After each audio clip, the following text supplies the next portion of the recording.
It all started when I noticed small changes in my wife's behavior. She used to be affectionate, eager to spend time with me, and deeply involved in our family life. But over time, she grew distant, glued to her phone, and often found excuses to be out of the house. At first, I thought it was just stress from work or personal issues, but deep down, I knew something was wrong.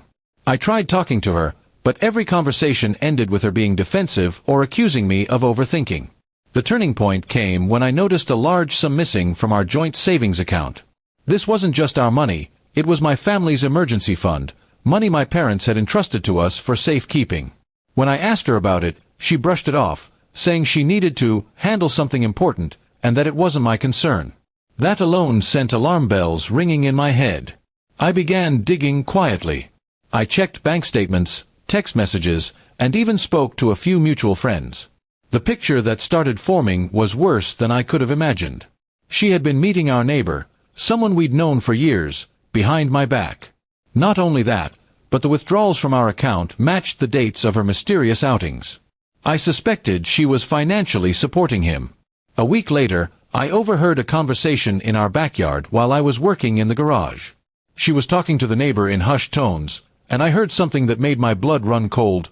"He still doesn't know the baby's yours." My mind went blank.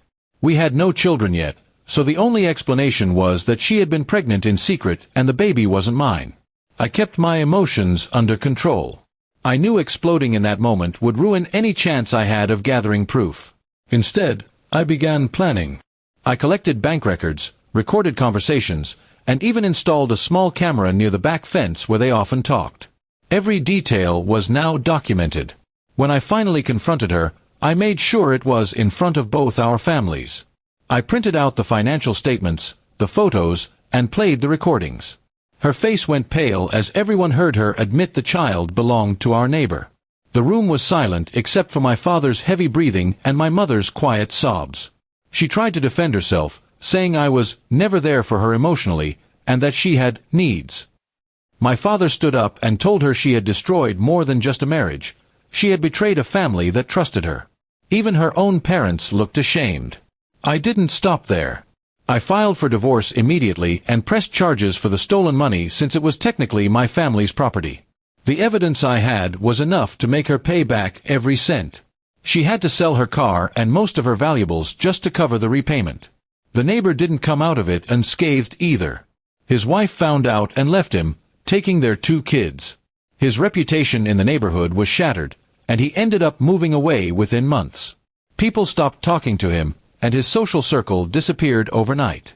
As for my wife, she moved into a small apartment, struggling to balance a job and caring for the baby.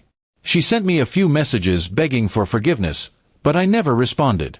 I had no interest in revisiting the wreckage she caused. I focused on rebuilding my life.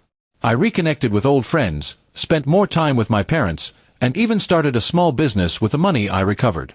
The betrayal had cut deep, but it also gave me clarity about who I could truly trust. Months later, I heard from a mutual friend that she was telling people I had overreacted, and that the affair wasn't a big deal. But the evidence spoke for itself, and no one bought her version of events. She had become a cautionary tale in our community. Sometimes, late at night, I think about how different things could have been if I hadn't caught her. I might still be living a lie, raising another man's child, and watching my family's savings vanish. Instead, I exposed the truth before it destroyed me completely. In the end, I didn't just take revenge, I took back control of my life. She lost everything she thought she could take for granted, and I gained something priceless: peace of mind and the freedom to move forward without the weight of her lies.